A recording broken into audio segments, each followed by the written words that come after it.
चरणमुकारो सब पावपणासनो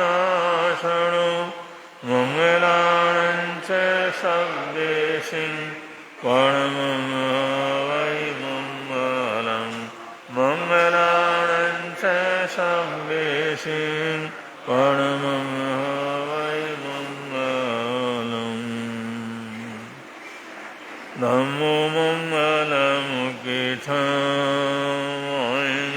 संयमोतवो देवावित्तं नमसन्ति यस्य धम्मेशयामनो यादुमशगुफेषु भौमरो अव्ययैरस नयपुफं किलामेयि सूयकिरणेयप्पयम् एमये समणमुता जेलोये सन्ति साहुणो विहङ्गमवपुफेषु नाणभत्ते शनिरया वयं च वित्तिं लभमो नयगोयो मयिम् आहगणेशुरियन्ते उफेषु भमराजा मोहगारसमबुद्धा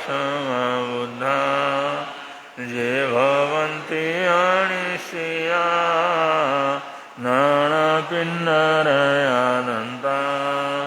तेन उच्यन्ते सावृति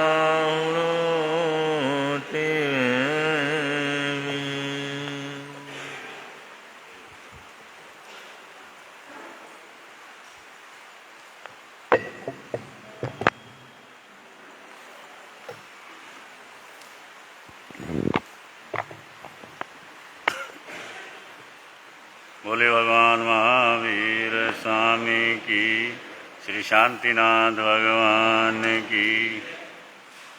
नमस्कार तुमको गुरुदेव प्यारे, नमस्कार तुमको गुरुदेव प्यारे, नमस्कार तुमको शासन सितारे, नमस्कार तुमको शासन सितार, नमस्कार तुमको तपोधन हमारे, नमस्कार तुमको तपोधन हमारे, नमस्कार तुमको सबके सहारे, नमस्कार तुमको सबके सहारे, नमस्कार तुमको माँ जान की जाया, नमस्कार तुमको माँ जान की जाया, नमस्कार तुमको ख्याल सिंह के राया, नमस्कार तुमको ख्याल सिंह के राय, नमस्कार तुमको भीष्म पिता कहाए, नमस्कार तुमको भीष्म पिता कहाए, नमस्कार तुमको राजऋषि सहाय, नमस्कार तुमको राजऋषि सहाय, नमस्कार तुमको गुरु निहाल तपस्वी, नमस्कार तुमको गुरु निहाल, नमस्कार खूब फूल शांति यशस्वी, नमस्कार खूब फूल शांति यशस्वी, नमस्कार तुमको आए मिल के धारक, नमस्कार तुमको आए मिल के धारक, नमस्कार तुमको भक्तों के तारक, नमस्कार तुमको भक्तों के तारक, नमस्कार तुमको गुरु सुमति के दाता, नमस्कार तुमको गुरु सुमति के दाता, नमस्कार तुमको मंगल पाठ प्रदाता, नमस्कार तुमको मंगल पाठ प्रदाता, नमस्कार तुमको हे मौनी विहारी, नमस्कार तुमको हे मौनी, नमस्कार तुमको महाव्रतधारी, नमस्कार तुमको महाव्रत, नमस्कार तुमको नमोकार साधक, नमस्कार तुमको नमोकार, नमस्कार तुमको जिन धर्म आराधक, नमस्कार तुमको जिन धर्म आराधक, नमस्कार तुमको देवों के देवा, नमस्कार तुमको देवों के, नमस्कार तुमको करो पार खेवा, नमस्कार तुमको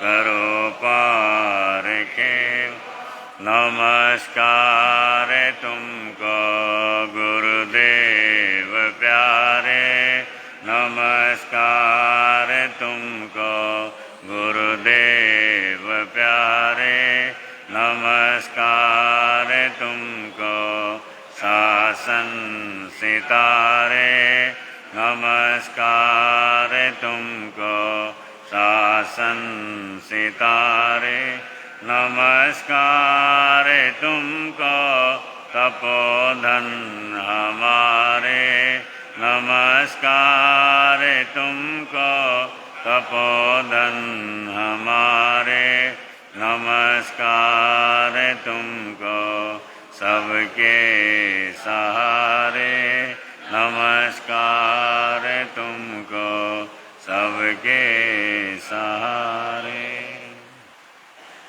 जय गुरुदेव के चरणों में वंदना। विरत हुई, उसका सामूहिक स्वाध्याय चल रहा है, पहले उसी का उच्चारण कर रहे हैं। बोले भगवान महावीर स्वामी की, पंचम गणधराचार्य श्री सुधर्मा स्वामी भगवान की। पुच्छी सुणम समणा महानाय, अगारिनो य प्रतिथ्याय, सेकेईने गंतय्यम धम्म माहु, अनेली समसाहु समीक्षयाय, कहम च नाणम कहम दंसनम से, शीलम कहम नाय सूयस्य आसि, जानासीनम भिक्षु जातहेनम, आहासूयम भूहि जानी संतम, के अन्नय से कुशले महेशी, अनंत नाणीय अनंत दंसी, जसंसिनो चक्षु पहेठी अस, जाना ही धम्मं च दीं च पेहि, ऊढं महेयां तियं दिशासु, तसाय जेथा वर्जेय पाणा, से नीच नीचे ही समीख पन्ने, दिव्येव धम्मं समयं उदाहु, से सवदंसी अभिभूय नानी, निराम गंधे धीमं ठियप्पा, अणुतरे सब जगन्सि विजम, गंथातीते अभयणाउ, से भूई पन्ने अणिये अचारी ओहंतरे धीरे अनंत चक्षु अनुत्तरे तपई सूर्येवा वैरोयणिन्देव तमं पगासे अनुत्तरं धम्ममीनं विनानं नेयामुनिका समयासु पन्ने इंदेव देवान् महानुभावे सहस्रनेया दिविनं विशिष्टे से पन्नया कय सागरे वा महोदहि वावि अनंत पारे अनाइले वा एकसाई मुखे सक्येव देवा हि वै जुइमं से वीर्येणां परिपूर्णवीर्य सुदंसने वा नगसवसेठे सुरालये वासी मुदागरे से वीरायने गुणो भवे स्वयं सहसाण उजोयनानं त्रिकण्डगे पण्डग विजयन्ते से जोयणे नव नवै सहसे उद्धूषितो हेठ सहसमेघं तुठे नभे चिठ्ठयि भूमिवट्य सूर्याणुपर्यटयन्ति से हेमवन्ने वौनन्दनेय जंसिं रयिं वेदयन्ति महिन्दा से पवये सदमपगासे वीरायै कञ्चन मठवन्ने अनुत्तरे गिरिसूय पवदुगे गिरिवरे से जलियेव भौमे महीये मध्यम मिठिये नगिन्दे पन्नायते सूर्य शुद्धले से एवं सिरिय उसभूरि वन्ने मनोरमे जोयहि अच्छी माली सुदंसन से वजसो गिरिश पहुचई महतो पवयस एतो वमे सामने नाय पुते जाई जसो दंसन नानशीले गिरिवरे वा निसहाय याणं रूयैव सेठे वलयाय ताणं कहो वमे से जगभूयि पन्ने मुनिन मध्ये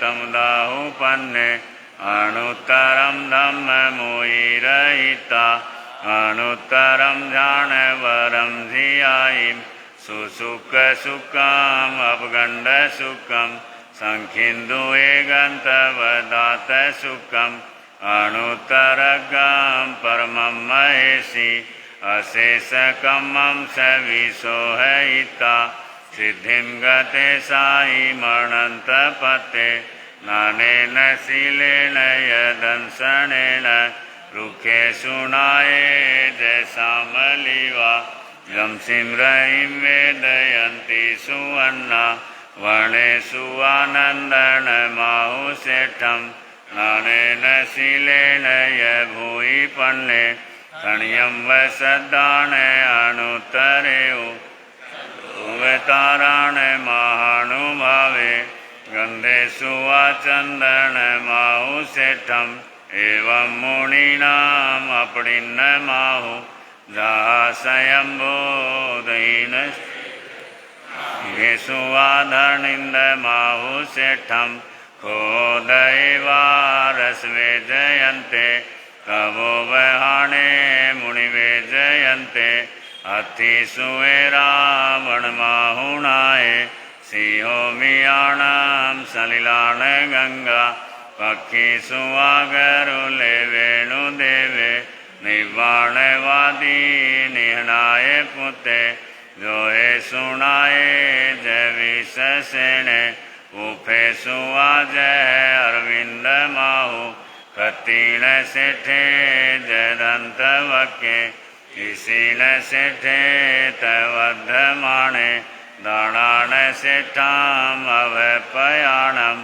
सचे सुवाण वज्रम वयंती कवे सुवा उत्तम बंभचेरम लोगुत्तमे समणे नाय पुते तीन सेठा लव सत्तमावा सभासु हमाव सवाण सेठा निर्वाण सेठा जय सब धम्मा नैनाय पुता परमथि नाणी तुढ़ो वमे धुणई विगय गेहि न सन्निहिं कुवई आसु पन्ने करियुं समुद्रं च महाभवोघम् अभयंकरे वीर अनंत चक्षु हिमाणं च तहेव मायं लोभं च उत्तम अजथ दोषा एयाणिवन्ता अर्हा महेशि न कुवई पावन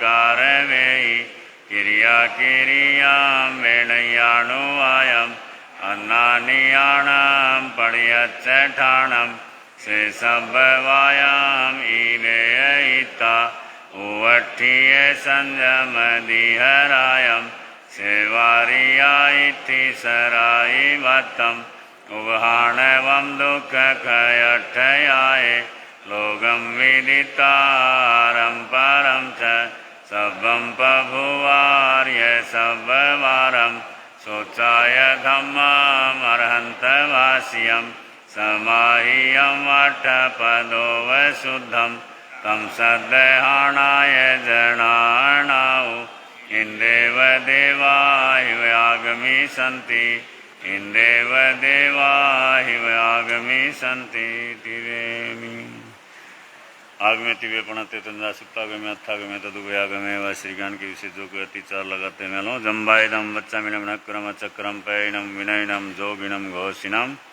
सुठ्ठु दिनम दुठ्ठु पड़ी क्षमा काले को सज्जाओ काले न को सज्जाओ सज्जाएं सज्जाएं सज्जाएं न सज्जाएं गणता गुणता विचारता ज्ञान और ज्ञानवंत पुरुषों की है विनय आसातना है भक्ति हुई तो बारंबार तस्मिच्छामि दुक्कड़म। भगवान महावीर स्वामी का कुछ ही सुनम के माध्यम से आप लोग परिचय प्राप्त कर रहे हैं। बचपन की उनके कुछ प्रसंग आते हैं। वर्धमान जब 8 वर्ष के हुए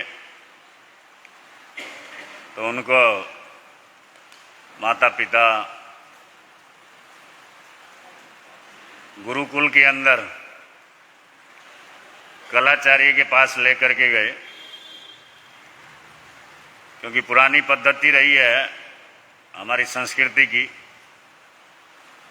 बहुत सारे ऐसे उदाहरण आते हैं कि 8 वर्ष की उम्र होने के पश्चात बच्चे को गुरुकुल में छोड़ देते, चाहे वो राजकुमार हो, चाहे श्रेष्ठी पुत्र हो, चाहे सामान्य हो, कोई भी हो, और वहाँ पर सब साथ में रहते थे, पढ़ाई करते थे।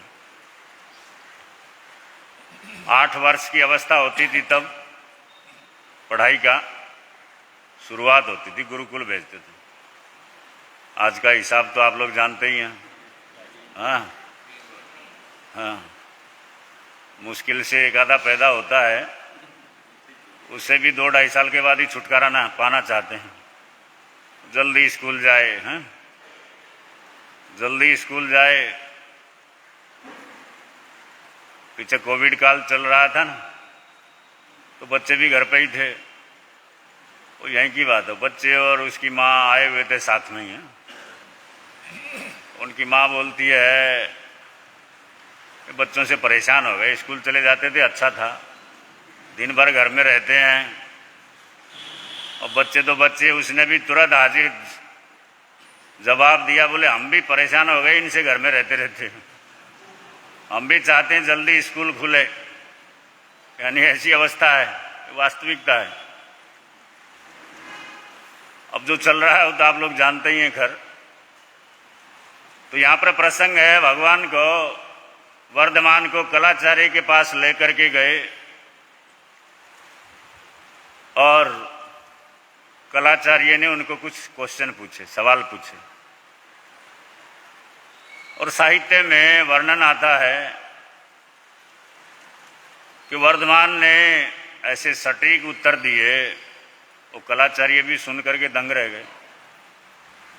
पहले सामान्य क्वेश्चन पूछे, फिर कुछ कठिन क्वेश्चन पूछे, और जब उत्तर सुने वो कलाचार्य ने कहा, भाई मैं इनको क्या पढ़ाऊंगा, ये तो लगता है गुरु का मान करने के लिए यहां पर आए, तो मेरे से ज्यादा ज्ञानी है। और वहां पर कलाचार्य ने कहा, ये स्वयं बुद्ध हैं। स्वयं बुद्ध का मतलब अपने आप जिसको ज्ञान होता है, बोध होता है, आत्म संबंधी सब जानकारी होती है। तो प्रसंग आता है कि वो कलाचार्य ने वर्धमान को जो नाम दिया वो स्वयं बुद्ध, प्रभु महावीर का एक नाम स्वयं बुद्ध भी आता है। और ऐसी छोटी अवस्था में अपने महलों के ऊपर वो वर्धमान घूम रहे थे। अब उनको ध्यान लगाने की इच्छा हो गई। आपको होती कभी इच्छा कि चलो खाली बैठे हैं, आंखें बंद करके ध्यान कर लें थोड़ी देर? आता है कभी?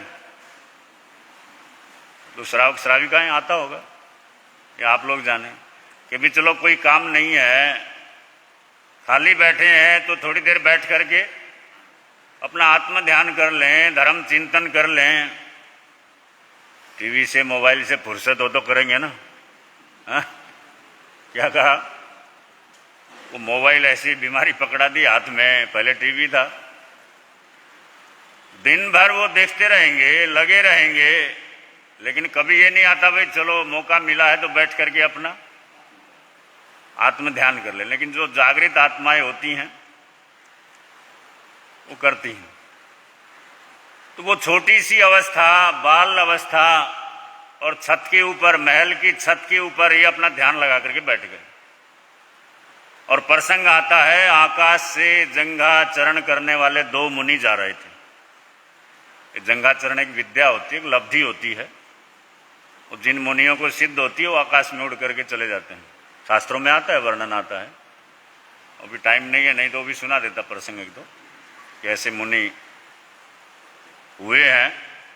पालीताना हम गए तो वहां पर बता रहे थे, और उसे पढ़ा भी है कि उस समय जो मुनि थे वो पालीताना, शिखर जी और शंखेश्वर तीनों जगह दर्शन करके फिर पारणा करते थे।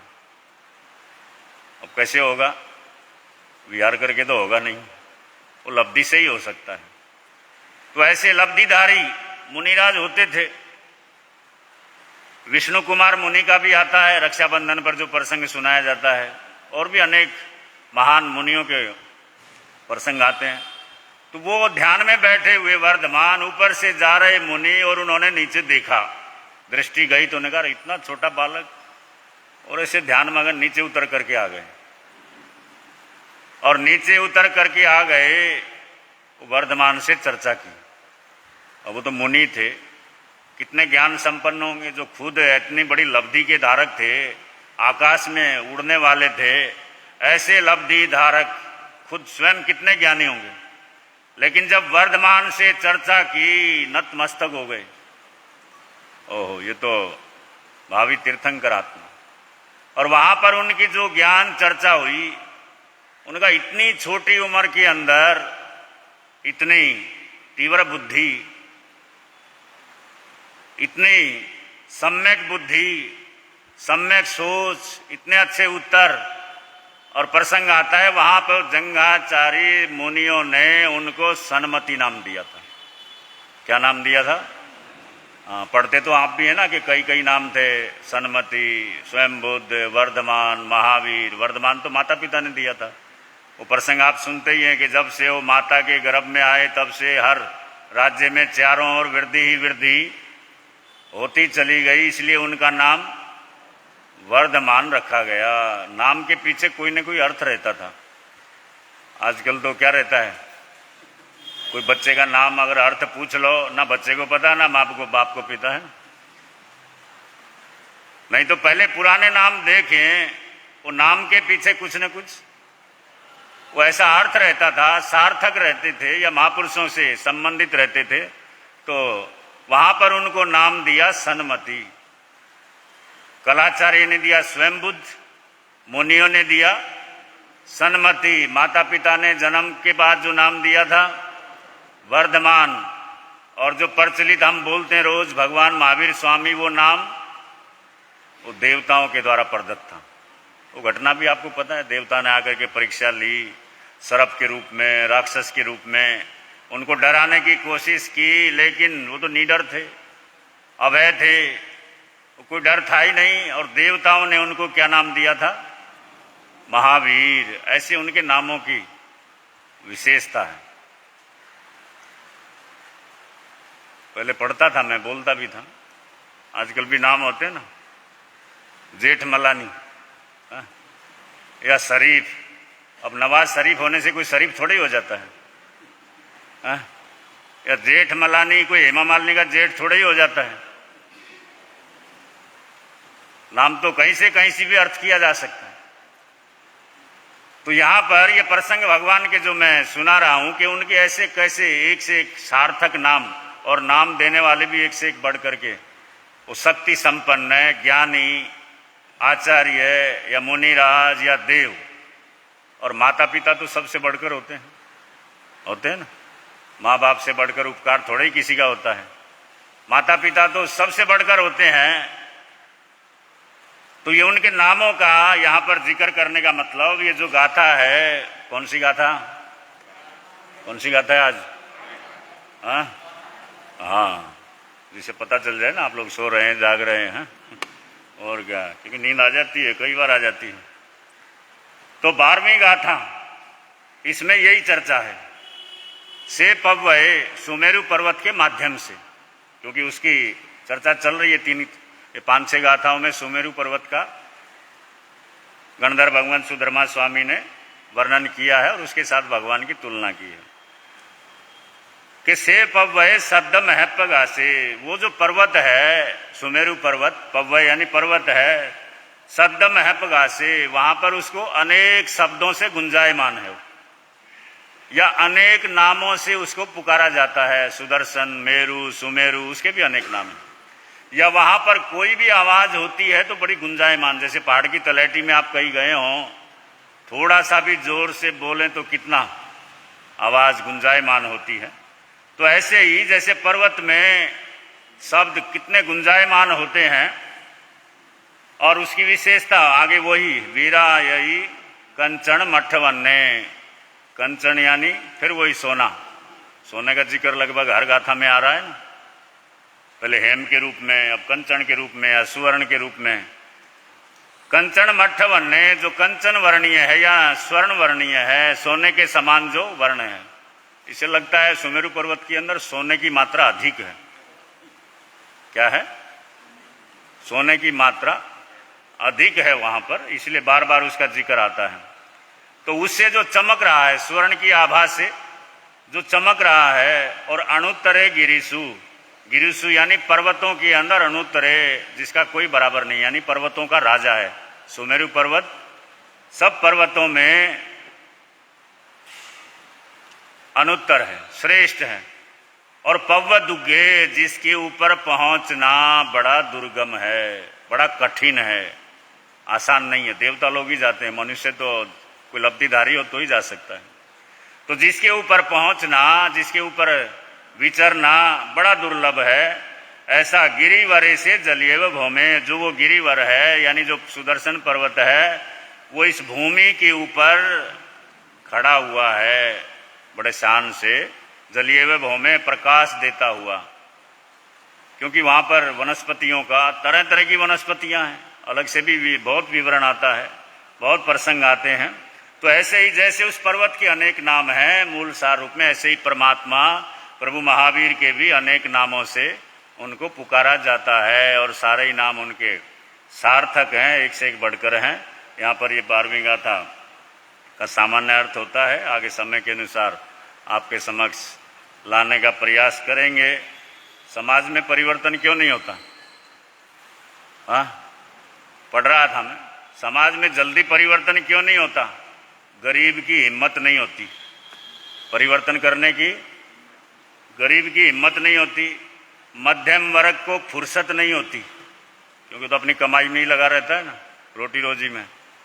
गरीब की हिम्मत नहीं होती, मध्यम वर्गीय को फुर्सत नहीं होती, और अमीर को जरूरत नहीं होती। अमीर सोचे क्या परिवर्तन करना है ना। तीनों अवस्थाएं हैं, इसलिए बड़ा मुश्किल होता है। ये तो कोई महापुरुष होते हैं, दिव्य पुरुष होते हैं, जो समाज के अंदर परिवर्तन ला सकते हैं या ले आते हैं। और ऐसे ही ये तो तीर्थंकर आत्मा का विवरण आप लोग सुन रहे हैं। और जैसा कि कल भी सूचना दी थी, आत्म वल्लभ युवक मंडल जो कि अपने कार्यों में सक्रिय रहता है, आज उसके कार्यकर्ता यहाँ पर आए हुए हैं। वाचनाचार्य श्री जी के उद्बोधन के बाद 2 मिनट उनका भी रहेगा कि उनकी स्थापना कैसी हुई। आगे भी जो मंडल हैं, मिंटू जी के भी 3-4 मंडल होंगे, है ना।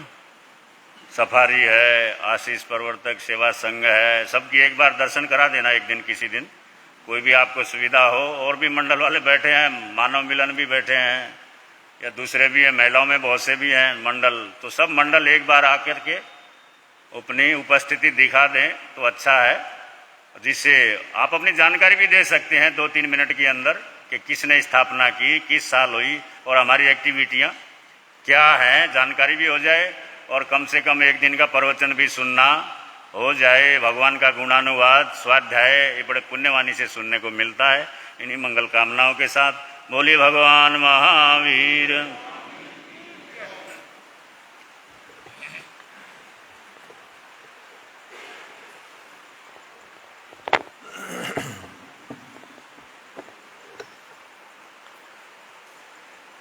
एको वीणामुपारो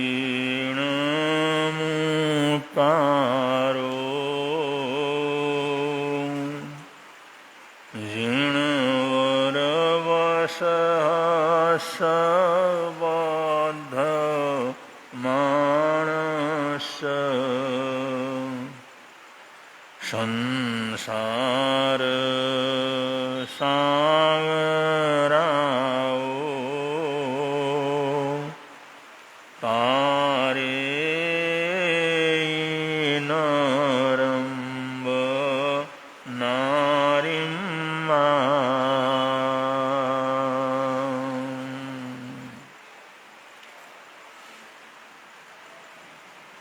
चातुर्मास कल्प के बीच में अभी आजकल इन दिनों पितृपक्ष चल रहा है, श्राद्ध के दिन चल रहे हैं।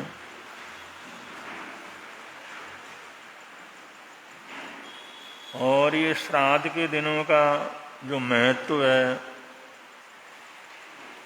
वो अपने पितरों को याद करने का है, पूर्वजों को याद करने का है, उनका मान और सम्मान करने का है।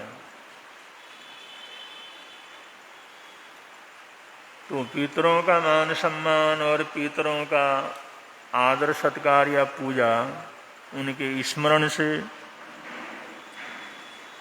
उनके सद्गुणों को अपनाने के प्रयत्न से, वैसे संकल्पों से संपन्न किया जाता है। वो तो हर व्यक्ति अपनी अपनी करनी के अनुसार अपने अपने स्थान में जाकर के जन्म लेते हैं। हमारे लिए महत्वपूर्ण ये है कि हम उनके जीवन से कुछ न कुछ सीख सकें। तो अपने खानदान को याद करना, जो खानदानी पुरुष हैं जिनकी वजह से हमारे खानदान का नाम चलता है, अपने कुल परंपरा को याद करना, उसका स्मरण करना, या अपने परिवारजनों को उसका स्मरण करवाना। उन पूर्वजों को जिनको कुलदेव और कुल देवियां भी कहा जाता है, उनका स्मरण करना, क्योंकि कुछ न कुछ जीवन की विशेषताएं होती हैं, तभी जाकर के उनको याद किया जाता है, तभी परंपरा में उनका नाम रहता है। ऐसे लोगों का स्मरण करना, ऐसे लोगों को याद करना, ऐसे लोगों की पारिवारिक सामाजिक कुर्बानियों की कथाओं को जो है जानना, ये अपने स्वाभिमान को जागृत करने के लिए परम आवश्यक है, जिससे हमारे को भी लगे कि हम भी उस खानदान से हैं, उस परंपरा से हैं, उस कुल से हैं, तो हम भी कुछ न कुछ अच्छा काम करें। ऐसी प्रेरणा प्राप्त करने के लिए ये पितृपक्ष का महत्व होता है। और सामान्यतः पितृपक्ष का महत्व होता है बड़ों का आदर सत्कार करना, बुजुर्गों का मान और सम्मान करना, जो बहुत वृद्ध हैं, बहुत लाचार हैं या बहुत वृद्ध और बीमार हैं, उनका हर तरह से ख्याल रखना, उनकी सेवा करना, उनकी ज़रूरतों को पूरा करना, उनको मानसिक रूप से शांति पहुंचाने का प्रयत्न करना, ये पितर पक्ष का महत्व होता है कि ये चीज़ हम अपने घर परिवार के अंदर सबको सिखा सकें। जैसे कोई साल भर में एक आधा दिन रखा जाता है तो उसी दिन का नहीं होता, वो साल भर तक उन चीज़ों को याद रखने के लिए होता है। ऐसे ही जो है ये पितर पक्ष जो 15 दिन का जो ये समय है, पितृपक्ष श्राद्ध के दिन कहते हैं, इसमें हमारे को ये सीख लेने की ज़रूरत है कि हम बड़े बुजुर्गों का मान सम्मान करना सीखें, उनकी सेवा करना सीखें, उनकी ज़रूरतों को पूरा करना सीखें, उनको सुख शांति पहुंचाने का प्रयत्न करना सीखें, और उनके हमारे जीवन के ऊपर कितना बड़ा उपकार है, ये उपकार छोटे बच्चों को, परिवार वालों को भी हम बतलाएं, सिखाएं, इनका सम्मान करना हमारे लिए कितना आवश्यक है। अगर इस ढंग से अगर इन पर्व दिनों को मनाते हैं तब तो इसका कोई अर्थ है, लेकिन खाओ पियो घूमो फिरो आओ जाओ ऐसे ही करें तो इन पर्वों का कोई महत्व नहीं है। पर्व दिनों का महत्व तभी है उन पर्वों को सार्थक रूप से जीवन के अंदर अपनाया जाए। तो ऐसा अभ्यास करना चाहिए, ऐसा प्रयत्न करना चाहिए जिससे हमारा पितृपक्ष का मनाना, इसका स्मरण करना हमारा सार्थक सिद्ध हो। अगर इसी चीज को अगर धर्म परंपरा से जोड़ करके अगर हम देखें तो हम लोग सब पंजाब परंपरा के लोग, साधु साध्वी श्रावक श्राविकाएं, हम सब अपने कुल परंपरा के उन महापुरुषों को याद करते हैं जिनका ये संस्कार हमारे तक पहुंचने में बहुत बड़ा योगदान है। उन महापुरुषों को याद किया जा रहा है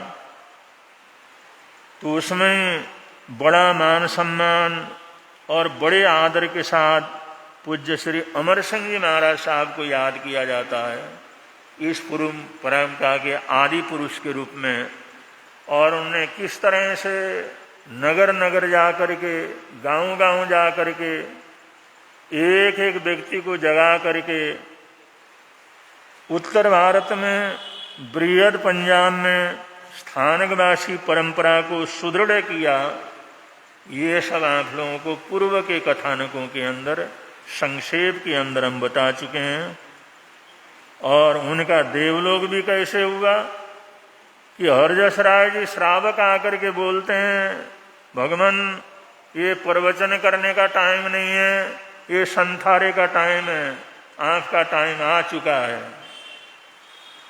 और भरी सभा में इस तरह की घोषणा करते हैं तो आचार्य अमर सिंह जी महाराज साहब के वो दूसरे नंबर के संत ने उनको आगाह किया, उन्हें समझाया कि हरजस राय जी आप जो कहते हैं ठीक है, लेकिन भगवान को, आचार्य भगवान को इनकी पहले से पूरी जानकारी है। अब आप कह रहे हैं सामान्य समय आ चुका है, दिन बिल्कुल नहीं है, वो 3 दिन से संथारे में है और अगले 3 दिन तक उनको कुछ होने वाला भी नहीं है। 3 दिन भगवान के बिल्कुल सुरक्षित हैं, और ये बात हम प्रकट नहीं करना चाहते थे, लेकिन आँख ने जो है भरी सभा में प्रकट की, इसलिए हम इसका खुलासा कर रहे हैं। तो थोड़ी देर के लिए बैठ के सोचो, क्या उनकी दृष्टिकोण था, क्या ज्ञान था, क्या जानकारी थी, कितने हिम्मत वाले ये लोग थे। श्रावक थे तो हरजस राय जैसे थे, और साधु थे वो अमर सिंह जी महाराज साहब जैसे थे। ऐसी अद्भुत आत्माएं थीं। उन महापुरुषों की परंपरा के हम लोग अनुयायी हैं। जिस समय अमर सिंह जी महाराज साहब का देवलोक हुआ, तब ये प्रश्न पैदा हुआ, उन्होंने किसी को नियुक्त नहीं किया था, उन्हें आगे अपने गद्दी के उत्तराधिकार के रूप में किसी को नियुक्त नहीं किया था। तो ये सवाल पैदा हुआ कि अब अमर सिंह जी महाराज साहब की गद्दी के ऊपर किसको बैठाया जाए, क्योंकि उनके 1-2 नहीं 12 शिष्य थे, एक से एक बढ़कर के होनहार थे, एक से एक बढ़कर के अद्भुत थे, सभी बड़े साधक और पढ़े लिखे थे। उन्होंने सबने खूब धर्म की प्रभावना की थी। ऐसी अवस्था में उत्तराधिकार का निर्णय करना वास्तव के अंदर बड़ा कठिन होता है। या एक ही योग्य हो तो सीधा उसको बैठा दिया जाता है, या बड़ों ने किसी को नियुक्त किया गया हो तो पक्ष विपक्ष को छोड़ करके भाई बड़ों ने नियुक्त किया इसलिए कर दिया जाता है। और एक से एक बढ़ करके योग्य पुरुष हों और ऊपर से कोई आदेश नहीं दिया गया हो, तब उत्तराधिकार का निर्णय करना सबसे कठिन काम होता है। तो यही बड़ी कठिनाई बृहद पंजाब के अंदर रही। फिर तमाम बृहद पंजाब के अंदर जितने भी संघ थे, जितने भी साधु साध्वी थे, उन लोगों ने ये निर्णय किया कि आचार्य अमर सिंह जी के गद्दी के ऊपर राम बख्श जी महाराज साहब को स्थापित किया जाए। राम बख्श जी महाराज साहब के लिए पूरा बृहद पंजाब, जयपुर से लेकर के आज का जो रावलपिंडी वगैरह पाकिस्तान है, वो सारा एरिया, ये सारा जम्मू कश्मीर, सारा बृहद पंजाब के अंदर ही आता था। तो इसके अंदर ये निर्णय हुआ, राम बख्श जी महाराज साहब अब कितने लोकप्रिय होंगे, कितना अद्भुत जीवन होगा उनका, आप लोग अनुमान लगा सकते हैं। तत्कालीन जितने भी साधु साध्वी थे और जितने भी संघ थे, उन्होंने एक मत से ये निर्णय किया कि आचार्य पद के ऊपर राम बख्श जी महाराज साहब को स्थापित किया जाए। ये निर्णय होने के बाद जिस समय सभा हुई और ये प्रस्ताव वहां पर रखा गया, तो उस समय राम बख्श जी महाराज साहब ने इस पद को लेने से साफ साफ इनकार कर दिया। मैं किसी भी कीमत के ऊपर इस उत्तराधिकार के पद को स्वीकार नहीं कर सकता। राम बख्श जी महाराज साहब अलवर के रहने वाले थे, अलवर में उनका जन्म हुआ था, और जो 1883 का उनका जन्म था, और एक संपन्न परिवार में उनका जन्म हुआ, और बड़ी विलक्षण बुद्धि के वो धनी थे। बचपन से ही एकांत में रहना, साधना करना, धर्म ध्यान की रुचि उनके अंदर थी। आत्मबोध की जिज्ञासा उनके अंदर भरी रहती थी। उनकी इच्छा नहीं थी कि शादी करके संसार बसाऊं, लेकिन बड़ा परिवार था। बड़े परिवार वाले उसी तरह से सोचते हैं, तो समय आने पर उनकी रजामंदी न होने के बावजूद उन्होंने एक सुयोग्य कन्या के साथ उनकी शादी कर दी। काफी लंबे समय तक तो मना करते रहे वे, अभी इस बात में किसी भी प्रकार का कार्य न किया जाए। लेकिन जो परिवार वाले सोचने लगे, अगर हमने अभी इसको बंधन में नहीं डाला, अभी इसकी शादी नहीं कर दी, अभी हमारे हाथ में होते हुए कुछ नहीं किया, तो ये कभी भी हमारे हाथ से बाहर निकल जाएगा। अगर इसने कहीं एकदम निर्णय ले लिया साधु बनने का, तब फिर इसको वापिस करना बड़ा मुश्किल का काम हो जाएगा। तो इसलिए उनकी सुयोग्य परिवार में सुयोग्य कन्या के साथ देखभाल करके उन परिवारजनों ने राम बख्श जी की शादी कर दी। और शादी करने के बाद उसी रात को उन्होंने अपनी पत्नी को ऐसा समझाया, ऐसा वार्तालाप किया, ऐसा बोध दिया, उसने भी उनके साथ ही अब जिंदगी के अंदर ब्रह्मचार्य व्रत धारण करने की प्रतिज्ञा की। राम बख्श ने कहा, मेरी कोई भी ऐसी लालसा नहीं मैं संसार बसाऊं, दुनिया के अंदर रहूं। मेरी तो बचपन से ही ये भावना है शासन की सेवा हो, भगवान महावीर स्वामी के शासन को गौरव को बढ़ाया जाए, उस शासन को फलीभूत किया जाए, उसके लिए कोई न कोई कुर्बान नहीं करेगा तब तक तो कुछ होता नहीं है। अगर कोई न कोई उसकी सेवा के लिए निकलेगा तभी तो होगा। जब हमारी शुरू से ही भावना है तो हमने तो उसकी सेवा करनी है। मेरी तो संसार बसाने की कोई किसी प्रकार की इच्छा नहीं है। अब माता पिता ने तो तुम्हारे साथ शादी कर दिया है, अब जिम्मेवारी तुम्हारी है। तुम मेरा साथ देना चाहती हो या साथ नहीं देना चाहती हो, मेरी बात तुम्हारे को अच्छी लगती है नहीं लगती है। वो भी ऐसी कन्या थी, ऐसी भाग्यशाली पुण्यशाली आत्मा थी। उन्हें कहा, मैंने अपना जीवन माता पिता के आदेश से आँख के चरणों में समर्पित किया है और आगे जो आँख का रास्ता होगा वही मेरा रास्ता होगा, जो आँख का निर्णय होगा वही मेरा निर्णय होगा। जो आँख करना चाहे उसी के अंदर सहयोगी नहीं बनूंगी। मैं धर्म पत्नी बन करके आई हूँ, एक सहयोगी नहीं बन करके आई हूँ। मैं संसार में डुबाने के लिए नहीं आई हूँ। इसलिए जो निर्णय आँख का होगा वही निर्णय मेरा होगा। सुहाग रात में राम बख्श जी महाराज सामने, पहले जब साधु बनने से पहले उन्हें सुहाग रात में दोनों ने जीवन भर के लिए, आजीवन के लिए ब्रह्मचार्य व्रत को क्या किया, धारण किया। और धीरे धीरे उन्होंने परिवार वालों को समझाना प्रारंभ किया। जब उनको पता लगा, दोनों ने निर्णय कर लिया संसार बसने की तो कोई बात है ही नहीं, अब तो कोई ताकत ही नहीं। हमने तो इसलिए सोचा था भाई शादी होगी, अपने आप मन बदलेगा, आएगी लड़की तो कम से कम राग पैदा करेगी, संसार के अंदर आकर्षण पैदा करेगी। ये तो इनके रंग के अंदर ही रंग गई है, अब रोकने वाला कौन था। तो ऐसे भद्री का आत्मा था। राम बख्श जी महाराज सामने जो अलवर के थे, उन्होंने सपत्नीक संवत 1908 में दीक्षा धारण की। और दीक्षा धारण करने के बाद उन्होंने सभी शास्त्रों का भरपूर अध्ययन किया, विचरण किया। वो भी साधु बने, उनकी धर्म पत्नी वो भी साध्वी बनी। ऐसे दोनों ने इस शासन के गौरव के लिए अपने जीवन को समर्पित किया। यही बातें थीं जिनकी वजह से जितने भी साधु साध्वियों का समाज था, जितने भी श्रावक श्राविकाओं का समाज था, सबने एक स्वर से स्वीकार किया कि राम बख्श जी महाराज साहब को आचार्य बनाया जाए। लेकिन सर्वसम्मति से होने के बावजूद राम बख्श जी महाराज साहब ने साफ इनकार कर दिया कि मैं इस पद को कतई किसी तरह से स्वीकार करने के लिए तैयार नहीं हूं। फिर वापिस इसके अंदर विचार विनिमय हुआ। उसमें साल 2 साल का समय उसके अंदर लगा।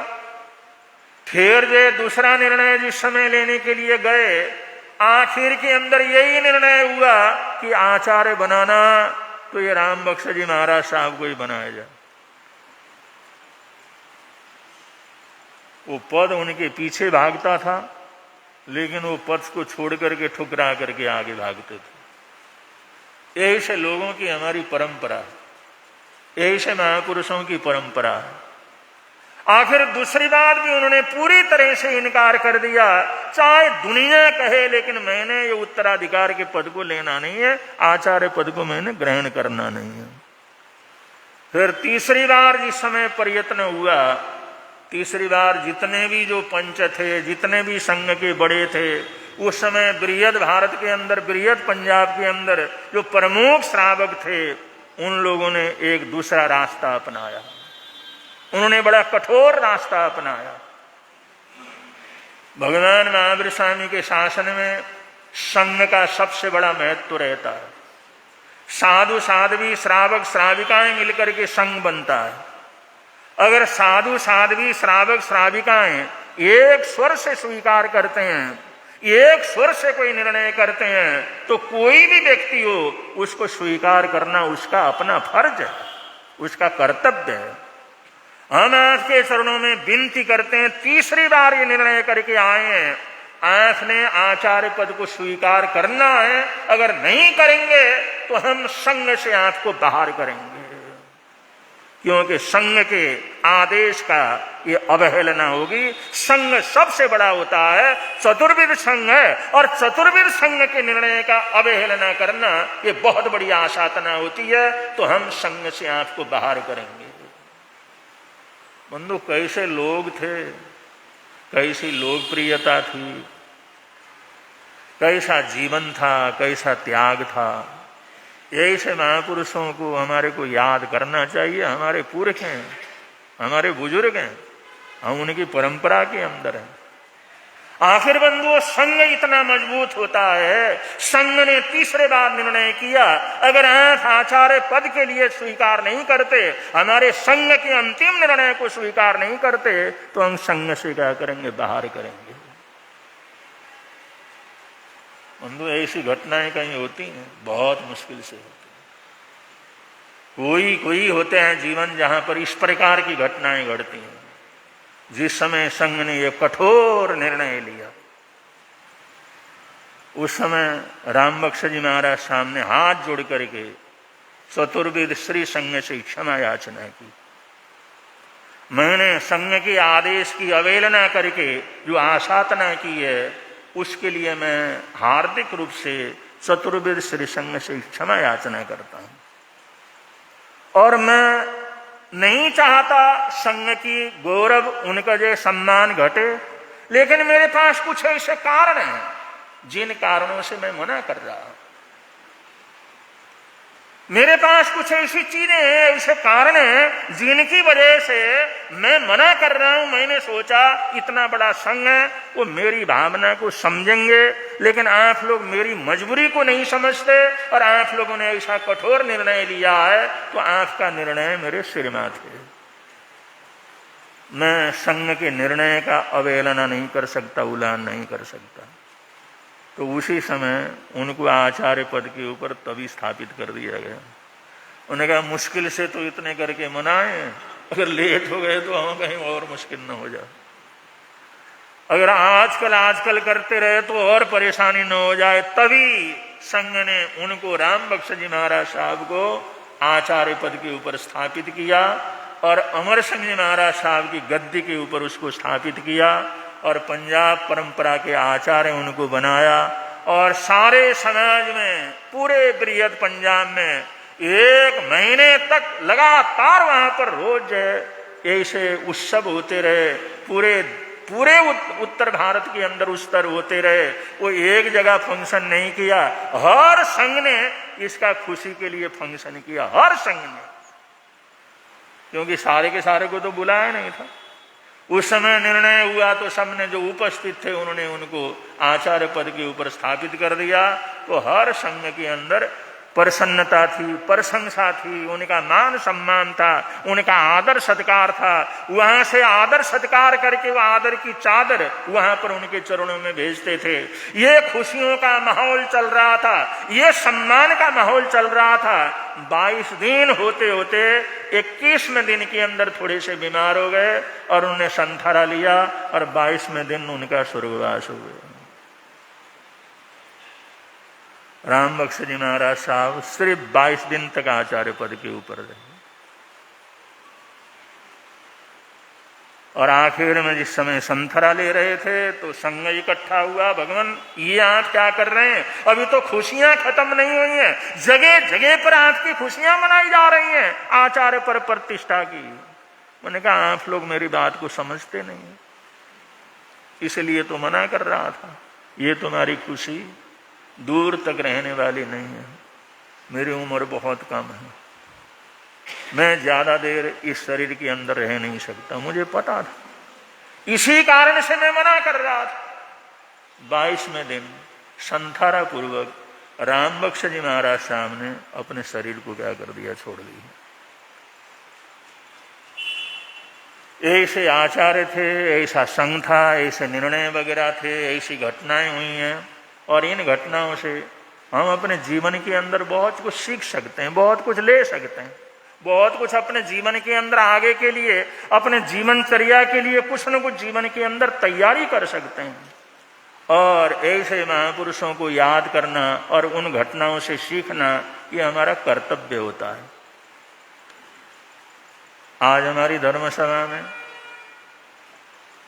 ठेठ हैदराबाद से श्री हर्ष कुमार जी मुड़ूत यहाँ पर आए हुए हैं।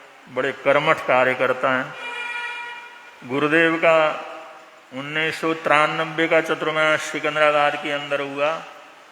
उस समय इन्हीं की प्रमुखता में पंडित जी महाराज साहब की बड़ी प्रेरणा से जैन युवा संगठन का गठन हुआ। उसके सबसे पहले अध्यक्ष बने और जैन युवा संगठन में समाज सेवा के काम को अपने हाथ में लिया। इन्होंने अन्नदान की बड़ी भारी मुहिम को निकाला। तरह तरह के डब्बे बना करके घरों में रखे, भाई रोज एक मुट्ठी अनाज इसके अंदर डाल दिया करो। इन्होंने जो हर महीने पता नहीं कितना अनाज इकट्ठा करके गरीबों के अंदर बांटना प्रारंभ किया। कि जो गरीब हैं, अपने समाज के अंदर हैं या खानदानी लोग हैं, भीख नहीं मांग सकते, हाथ नहीं फैला सकते, लेकिन परेशानी है, उन लोगों को हर महीने अनाज का दान, पुस्तकों का दान, अनाज का दान और जो समाज की सेवा के बहुत काम। आज भी हैदराबाद में जितने भी जो युवक हैं, आज पदाधिकारी हैं, वो सारे के सारे करीबन जैन युवा परिषद के ही सदस्य हैं। सारे वही हैं, अलग अलग भी हैं, थानक भी कहीं बनाए हैं, लेकिन सदस्य सब जैन युवा परिषद के हैं। और खुद जो जैन युवा परिषद, उनके आगे की पीढ़ी उसके अंदर जुड़ती गई और आज भी वो लोग सेवा का बहुत बड़ा काम कर रहे हैं। हर्ष कुमार जी मुड़ोत यहाँ पर आए हैं, पुराने श्रावक हैं और गुरुदेव के चतुर्मास की सेवा का खूब लाभ लिया। ऐसे ही दूसरे हमारे बड़े आदरणीय श्रावक हैं, श्रीमान अभय कुमार जी कोटेचा आए हुए हैं बीच में। अभय कुमार जी कोटेचा ऐसा व्यक्तित्व है, पहली बार आराध्य गुरुदेव जब कलकत्ता की तरफ जा रहे थे तब अमरावती के अंदर गए, वहां पर संपर्क हुआ। आप और अपनी धर्मपत्नी सौभाग्यवती अरुणा जी कोटेचा गुरुदेव से ऐसे जुड़े। इन दोनों ने निर्णय लिया, हमने गुरुदेव का चतुर्मास जरूर करवाना। और संघ छोटा था, गुरुदेव का चतुर्मास बोले तो बहुत बड़ा था। हर संघ हिम्मत नहीं कर सकता था कि गुरुदेव का चतुर्मास हो, क्योंकि दक्षिण भारत के अंदर जितने चतुर्मास हुए थानक में नहीं हुए, बाहर पंडाल डाल करके ही हुए। 4-4 महीने के पंडाल, दुनिया भर का लोगों का आना जाना। संघ हिम्मत नहीं कर सकते थे गुरुदेव सुमति प्रकाश जी महाराज साहब का चतुर्मास करवाएं, लेकिन अभय कुमार जी की भावना थी और इनकी धर्मपत्नी अरुणा जी कहती थी, अगर गुरुदेव का चतुर्मास कराओगे तो सबसे पहला मास खमण मैं करूंगी। लेकिन उनको चाय की आदत थी, उनकी परंपरा वाले गुरुओं ने, परिवार वालों ने उनको लाख तरह से समझाया, चाय छोड़ दो। उन्होंने कहा मैं तो नहीं छोड़ सकती, दुनिया छुड़ जाए चाय नहीं छोड़ूंगी। लेकिन उन्होंने कहा गुरुदेव का चतुर्मास होता है तो चाय क्या छोड़ना, सबसे पहला मास खमण मैं करूंगी। एक दिन जो बहन तपस्या नहीं कर सकती थी, उसने ऐसी प्रतिज्ञा ली। और समाज को जिस समय का, समाज वाले कहने लगे हम कहाँ उनका चतुर्मास कराएंगे, हमारे पास कहाँ इतना सब कुछ है, न जगह है, न इतना चंदा होता है, न इतना बड़ा चतुर्मास करवाया। अभय कुमार जी अकेले थे, बस तुम मेरे साथ चलो, मेरा साथ दो, कलेक्शन करना, जगह की व्यवस्था करना, चतुर्मास करवाना, वो पूरी की पूरी जिम्मेदारी मैं ले लेता हूं, लेकिन तुम लोग सिर्फ मेरे साथ चलो। बड़े बुजुर्गों को लगता था हम सदियों से यहाँ पर अधिकारी हैं, अब ये नवयुवक आकर के ये क्या करेगा। कुछ लोगों को लगता था अरे ये तो हमारे से भी आगे निकल रहा है। बड़ी बड़ी रुकावटें आई, लेकिन 99 का चतुर्मास अमरावती के अंदर हुआ और भव्य चतुर्मास हुआ, दिव्य चतुर्मास हुआ। और वहां पर थानक नहीं था, वो थानक का निर्माण भी वहां पर हो गया। अमरावती में गुरुदेव की प्रेरणा से, हम लोगों के प्रयत्न से वहां पर नया थानक, भव्य थानक बना और बड़े से बड़े चतुर्मास वहां पर होते हैं। पहले कोई बड़ा चतुर्मास होता नहीं था क्योंकि थानक ही वहां पर नहीं था।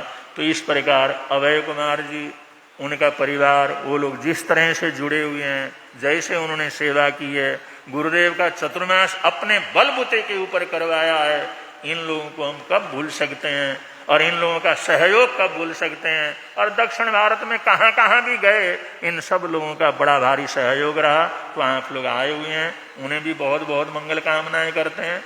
और आप लोग किधर से आए? ये महाराष्ट्र से जो आप लोग श्रावकों का आना हुआ है, उन्हें भी बहुत बहुत मंगल कामनाएं देते हैं, बहुत बहुत सद्भावनाएं देते हैं। इन्हीं मंगल कामनाओं के साथ, सद्भावनाओं के साथ आज के प्रवचन को विराम देने जा रहे हैं। बड़े प्रेम से आप लोग बोलेंगे, मिलता है आनंद प्रभु की वाणी से, मिलता है आनंद प्रभु। आज के एकासनों का प्रत्याख्यान जिन भाई